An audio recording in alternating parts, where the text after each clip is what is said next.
The first step to getting a better home is to start where they are, setting themselves over their budget and setting themselves over their expectation and trying to buy that bottle of champagne when what they can really afford is beer is the biggest mistake that a first-time home buyer can have. And having the experience post-purchase can be stressful. And when that first payment hits, and the first month of them living in that house, they're going to start seeing all of the little cracks and crevices and detecting all the little smells they didn't notice when they were excited in the sales purchase, are all going to come to a head.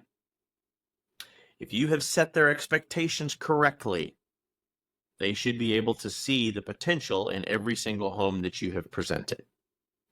The first home should be a starting point for these folks. Remind them of that over and over again. They can either enter the market in a starter home or level up on their next house for the purchase. Yeah, there is no first-time home buyer that is prepared for the negotiation game. The art of negotiation is a skill that you learn very early in your career as a real estate agent, and typically by fire.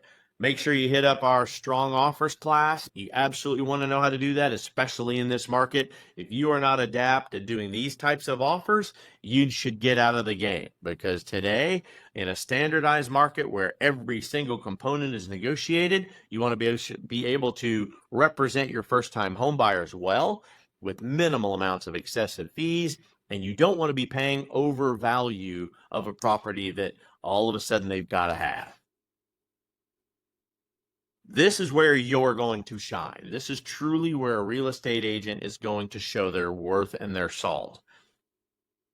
You're going to be able to help your buyers present the best terms to get a deal accepted in this market and in this community that they have chosen a home in. Go to bat for your buyers. Make absolutely sure that they are agreeable to all of these terms. Negotiate with the sellers to pay some or all of your clients' closing costs. Help alleviate some of their stress. However, you can also negotiate the purchase price on repairs and limits and closing costs, and additionally, realtor fees and other transactional items that need to be brought to the table. The ideal situation is for everybody to leave the negotiation and feel good about the deal. A win-win. Seller's side needs to be confident and happy and satisfied with who they're selling their home to and the presentation that was given to them from the purchase contract.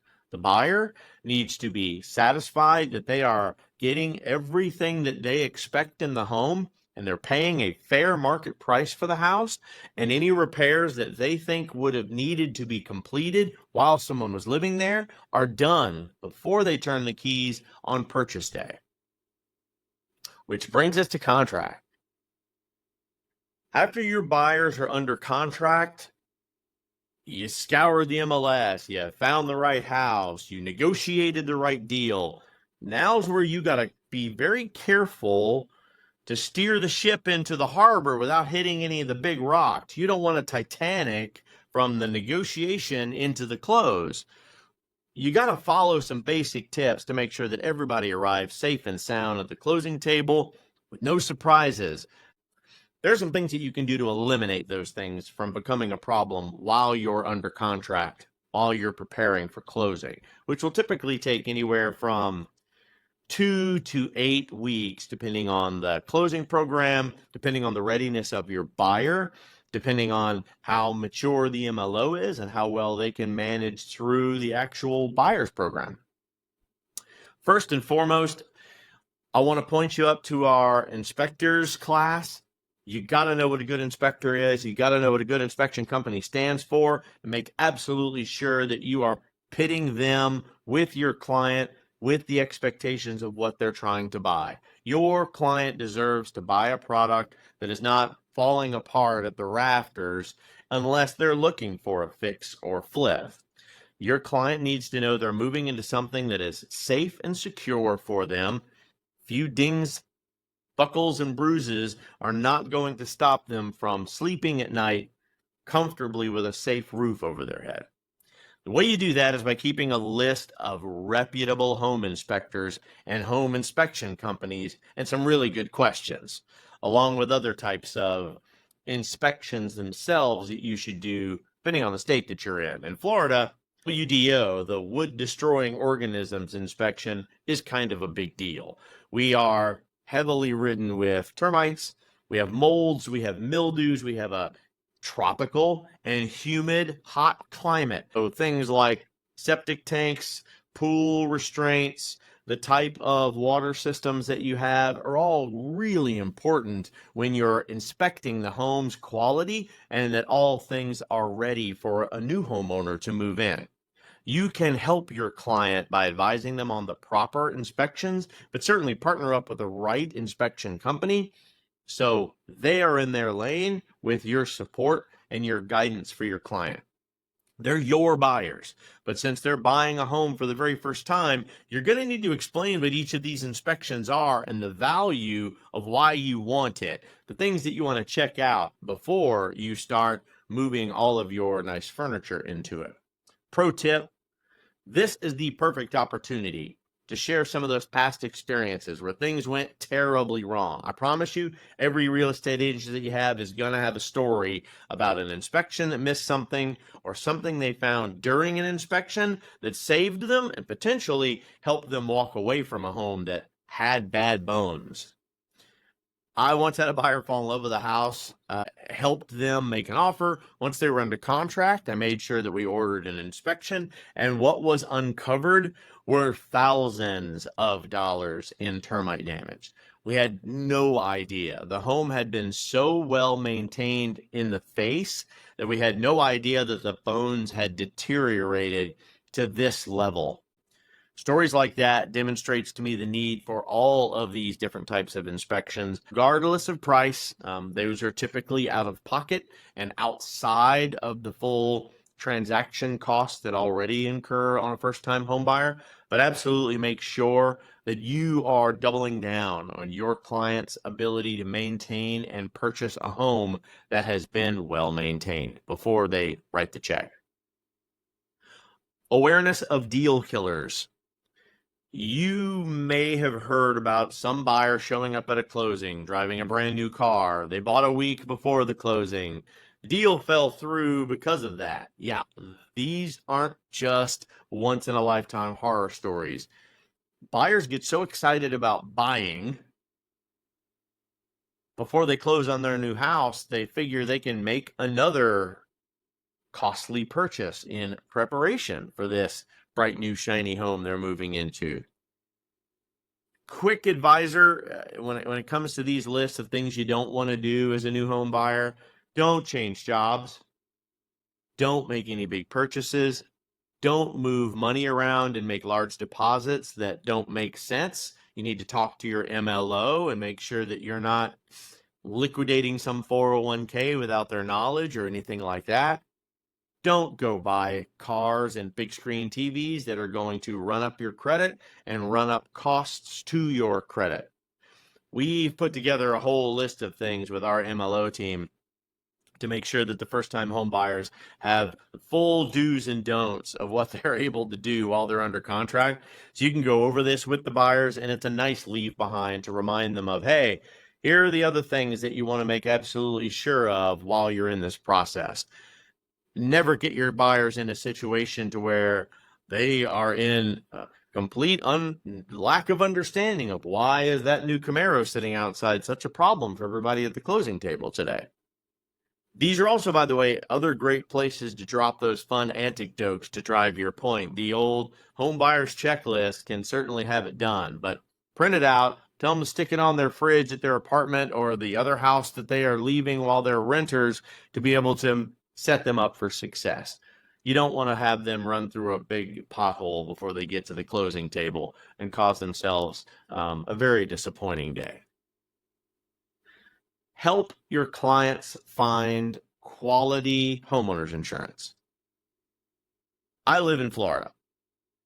home insurance is a serious conversation here. I keep a list of very reputable insurance carriers, including the ones that insure my own home. You need to be able to share these providers with the understanding that one, you're out there shopping for price, but two, you are shopping for reputation if something goes horribly wrong. There are so many sources online to compare rates, but you've also got to be able to find an insurance broker or two in your list that you can trust to have a new home buyer conversation. They have no idea what homeowners insurance is about. It's not anything like car insurance. You've got to know what it's for, what it covers. And in Florida, when a hurricane comes through, what am I worried about? Sometimes it's easier to get a good rate on a homeowner's policy than it is to actually find a company with solid history to be able to support your home in the area that you're in. So sit down, have that interview, if not in person, at minimum in a meeting scenario like this, so that we can make sure that they have a good, reputable insurance agent that they can call in case of an emergency. Got to give credit to some of the commercials that are on there now. It would be awesome to snap your fingers in a horrific situation in a brand new home and your insurance agent pops up next to you and can walk you through, here's how we're going to fix this problem. And don't worry, Mr. and Mrs. Homeowner, we've got you. But that's not realistic, and that's not the way that it works. And in Florida, we got plenty of things to be terrified about when it comes to insurance, and cost is probably the least of which. Speaking of insurances, let's talk about title insurance for just a minute. Title insurance is typically done through the title company that's actually running the transaction.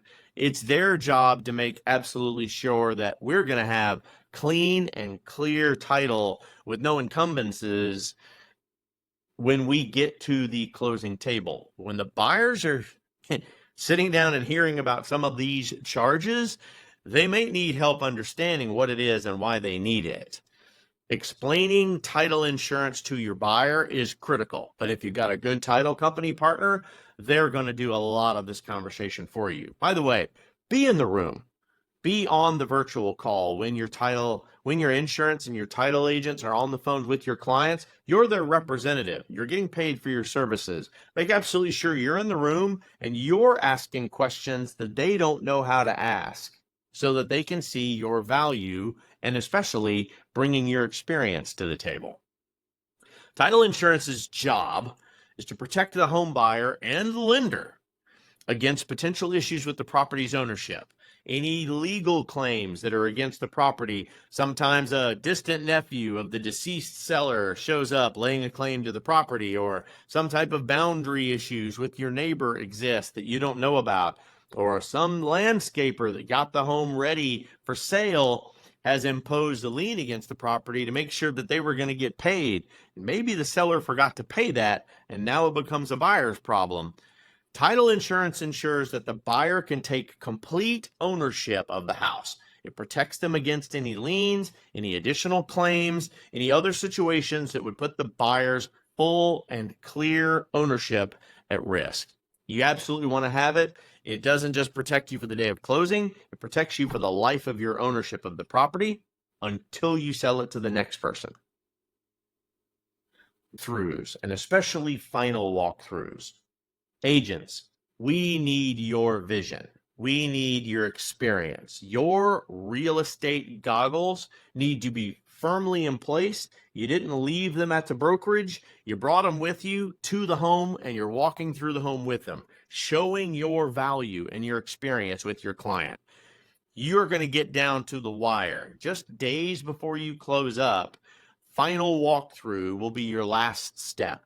You need to schedule that walkthrough with the seller's agent right before the closing. Final walkthrough is to ensure the home is in the same, if not better, condition of when you toured it and went under contract. Any repairs that have been requested and agreed upon have been taken care of and are repaired by a professional and to the satisfaction of the new homeowner.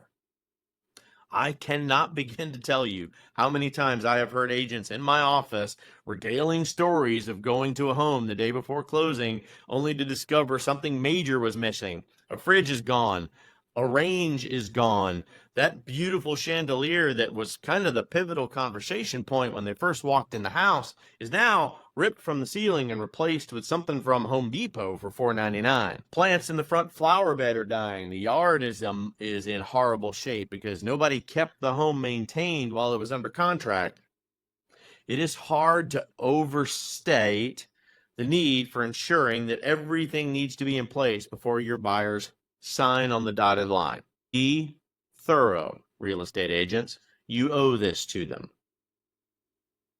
Closing and celebrations. You made it. If it's possible to go to closing with your buyer's agent, you need to be there. It's important. You have been a partner with them, and this is a huge milestone and accomplishment with your client.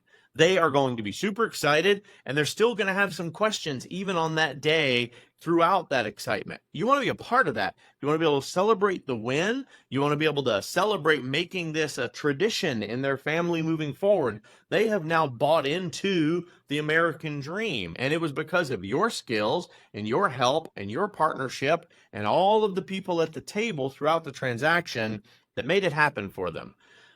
The longer I can continue that feeling with them, the better. Take a big closing gift to the company.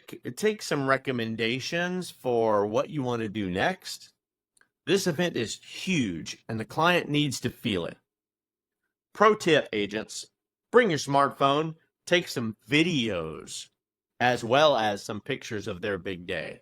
Ask if they would be willing to give a video testimonial for you next week after they've signed up and they've gotten all moved in.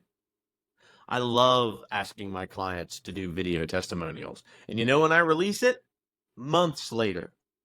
When the market is slowed down, or if I don't have as many clients on the table that I'm working with, putting that post out there reminds you of why you're in the business. No different than a full round of golf and you finally put it on the green right out of the tee box on the 17th hole.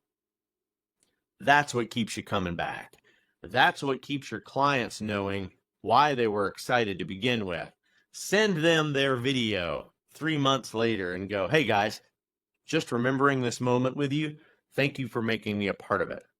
And when their 1-year anniversary comes around, they better have heard from you like your family for the last 12 months. It's not your job to handle anything happening in or with the home or their personal situation after purchase. However, you having that connection and you being a useful resource to them when it comes to a major investment purchase. And remember, in the state of Florida, we're approaching average home sales price of $500,000. First-time home sellers are around 420 to 460. That is a lot of money for a brand new home buyer, for a brand new investor. They need someone with some experience on their side.